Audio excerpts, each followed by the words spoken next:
Hello दोस्तों, आप सबका स्वागत है मेरे यूट्यूब चैनल पर। आप देख रहे हैं कहानी घर घर की और मेरा नाम सरिता देवी है।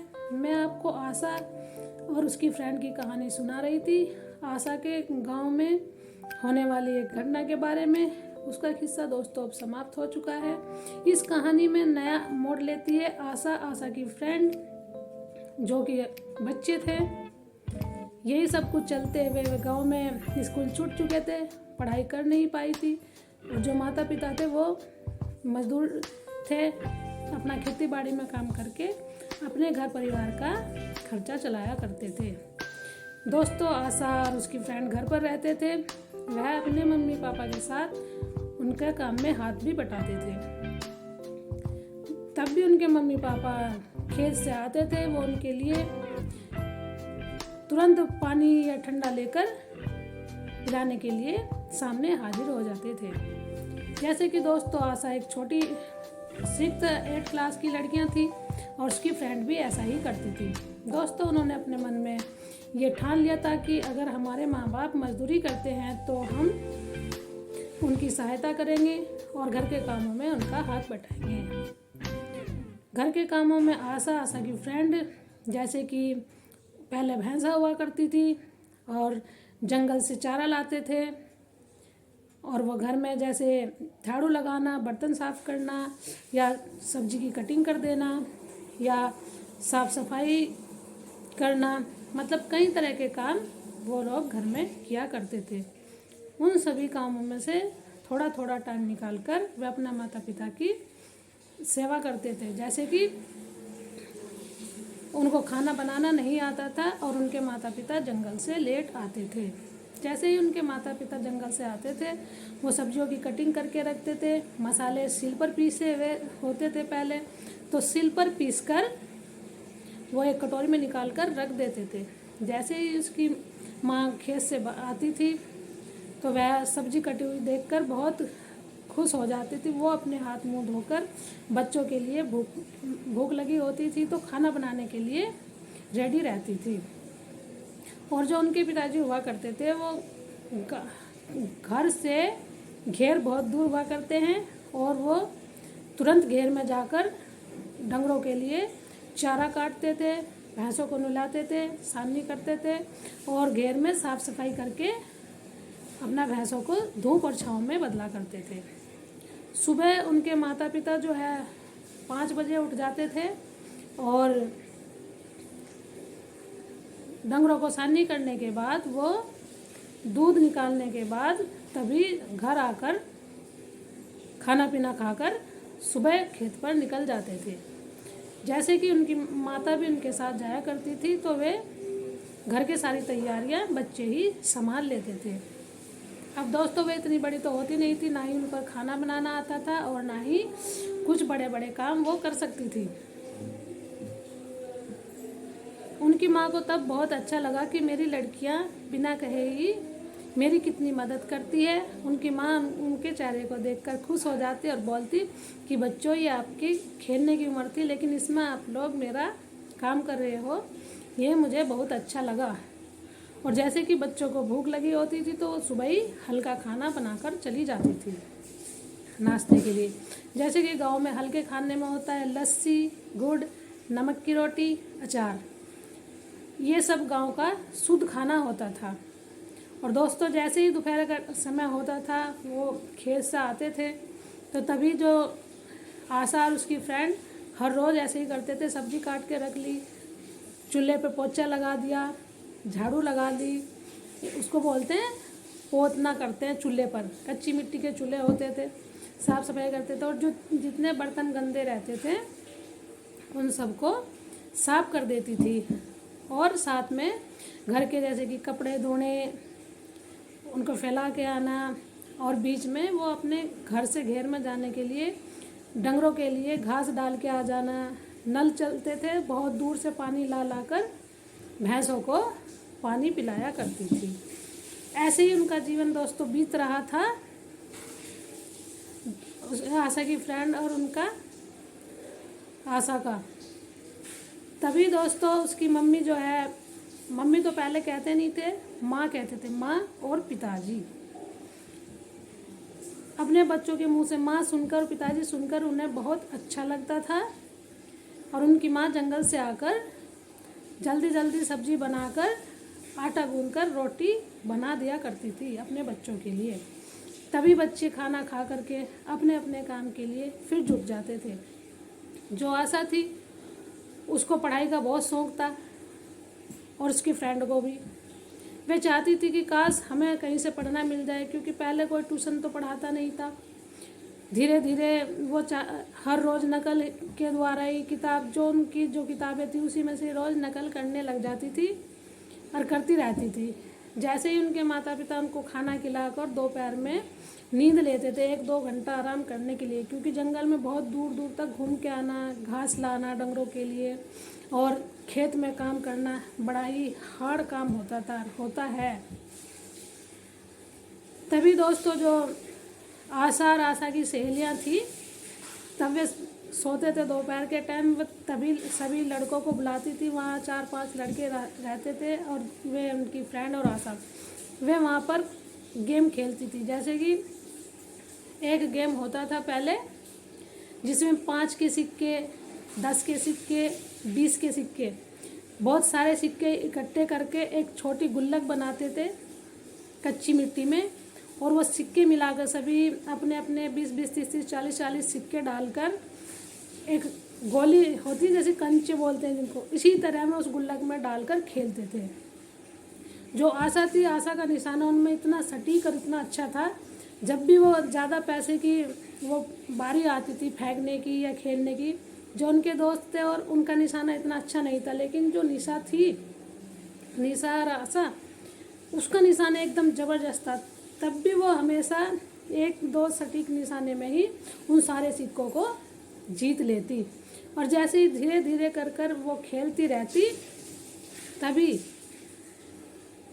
उसके फ्रेंड सोचने लग जाते कि ये लड़की तो हमारे सारे सिक्के जीत लेती है, हम इसको कल से नहीं खिलाएंगे। लेकिन उन लोगों को उस लड़की का खेलना बहुत पसंद था। वो मना करने के बावजूद भी उसको घर पर बुलाने आते थे, उसकी फ्रेंड को और आशा को, और फिर वो सब कुछ भूल जाते थे और फिर अगले दिन खेलते थे। और फिर अगले दिन भी ऐसा ही होता था। पहले वो उन सबको जीतने का मौका देती थी और अपनी जो बाजी थी वो बाद में चला करती थी।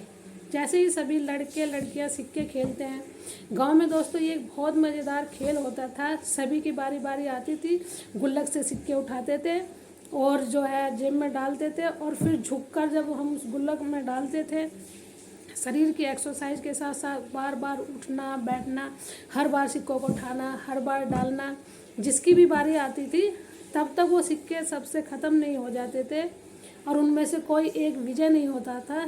तब तक यह लगातार 1 घंटा हो, 2 घंटे हो, 1.5 घंटे हो, ये गेम चलता ही रहता था। तो दोस्तों जैसे ही ये सब कुछ इतनी देर हो जाती थी तो ऐसा सोच लेती थी अब ये सब बहुत खेल चुके हैं, शायद ये गेम मुझे ही ख़त्म करना होगा। तभी उसने उन सिक्कों को लास्ट बार अगर वो डालती तो गुल्लक में 4-5 सिक्के आ जाते, और जो 4-5 सिक्के इधर उधर बिखरे रहते थे, तभी वो उस पर इतना खिंचाकर रुपए का बड़ा वाला सिक्का मारती कि वह सिक्के चारों तरफ गिर जाते थे और सिक्के से कभी टच नहीं होते थे। अगर सिक्के से टच हो जाए तो उसको एक सिक्का देना पड़ता था गेम में। यह गेम एक ऐसा गेम था मज़ेदार। इस गेम में हमेशा जो जोड़ीदार सिक्के होते हैं जैसे, और दोनों में से एक सिक्के को मारना होता तो कई बार दूसरे पर लग जाता था। इसी के कारण चलते ही उनको अड्डू देना पड़ता था।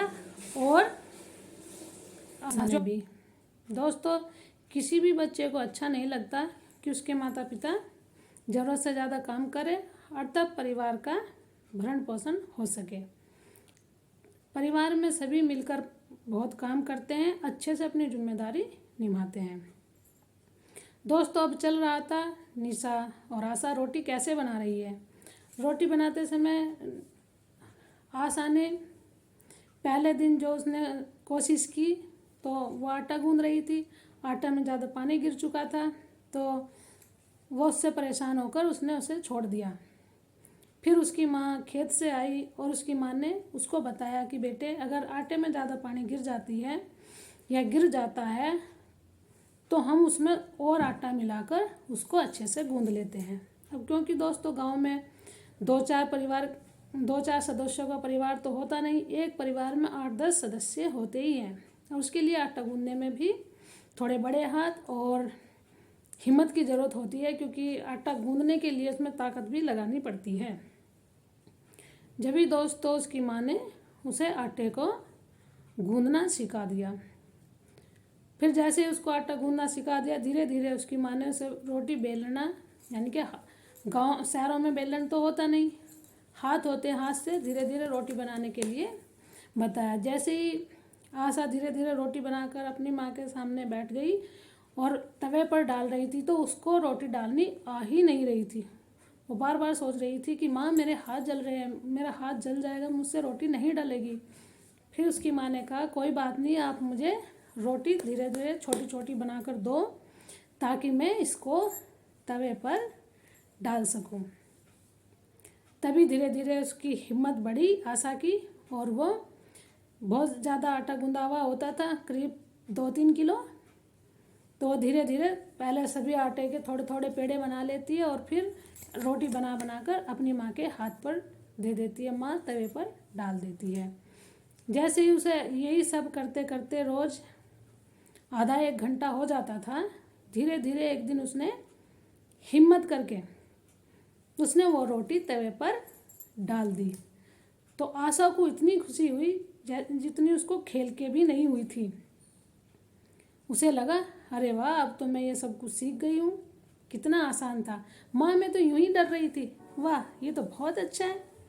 फिर आशा की माँ ने कहा कि बेटा अच्छा है, लेकिन अपने आप को बचाकर तवे पर रोटी डालनी पड़ती है। अगर हमारी जो बाहें हैं तवे से टच हो जाती हैं तो आपका हाथ जल जाएगा, इसीलिए तवे पर थोड़ा ऊंचा हाथ रखकर रोटी डालने की कोशिश करना। अभी आप मुझे दो और मैं आपको इस बार गिर के दिखाती हूँ। जैसे ही उसने अपनी माँ को रोटी दी बनी हुई और उसकी माँ ने डाली, तो उसने उसी हाथ पर आशा ने ध्यान दिया था। फिर आशा ने कहा माँ ये रोटी आपको मैं डाल के दिखाऊंगी। जैसे धीरे धीरे 10-15 दिन बाद हो गए, उसने वो रोटी बखूबी डाल ली और उसको बहुत खुशी हुई। तब दूसरी बड़ी बात ये थी कि उसको पलटने में उसके हाथ जलते थे, क्योंकि पहले जो है चिमटे से तो रोटी पलटते नहीं थे, हाथ से उठाई ऐसे और उनको डालनी पड़ती थी। अब चलो, माँ ने कहा बेटा कोई बात नहीं, अभी मैं इसको पलट देती हूँ, आप मुझे देखना। जैसे उसकी माँ ने उसको रोटी पलटनी सिखाई, तो वह आशा ने भी वही करने की कोशिश की, लेकिन आशा को वो रोटी पलटने में बड़ी कठिनाई हो रही थी। उसकी जो सामने की उंगलियां थी ये जल रही थी। अभी दोस्तों उसने रोटी बेलनी बनानी हाथों से सीखी ही थी, लेकिन पलटनी नहीं आ रही थी। और अगर उस पर वो रोटी पलटनी आ भी चुकी तो फिर सेकने में बड़ी मेहनत करनी पड़ती है। और वो 15 साल की थी और मेहनत तो उसको करनी ही थी। उसको अपनी मम्मी का, पापा का हाथ बटाना था, माँ का, बाबूजी का, सबका ध्यान रखना था, क्योंकि गांव में जो है लड़कियां हमेशा एक दूसरों के लिए ही जीती हैं, अपने माता पिता की सेवा करती हैं, भाई बहनों का ध्यान रखती हैं, अपने भाई बहनों के छोटे छोटों के कपड़े धोना, उनको नहाना, ये सब वो उस 15-16 साल की उम्र में ही सीख लेती हैं। पहले वो अपने घर का काम निपटाया करती थी, फिर डंगरों का खाना पीना का ध्यान रखती थी, फिर घर की साफ सफाई में ध्यान रखती थी। दोनों बहनें मिलकर काम करती रहती थी, और उसी के साथ साथ उनके खेल भी चलते रहते थे। लूडो कभी मिली नहीं, कैरम बोर्ड कभी देखा नहीं, वही जो गेंद फेंक कर मार देना दूर से घड़े पे, तो वो घड़ा फोड़ देना और फोड़ कर बड़ी सफाई से झूठ बोल देना। यह मैंने इस कहानी में आशा के लिए नहीं, निशा के लिए बोला है। वो निशा के साथ जब खेला करती थी तो घड़े पर लग जाता था, जो पानी का दूर से भरकर लाते थे, कई बार वो फूट जाता था तो बोल देती थी माँ ये मैंने किया नहीं, लेकिन आशा तभी कहती थी नहीं माँ ये इसी ने ही मारा है, ये घड़ा इसी ने ही फोड़ा है।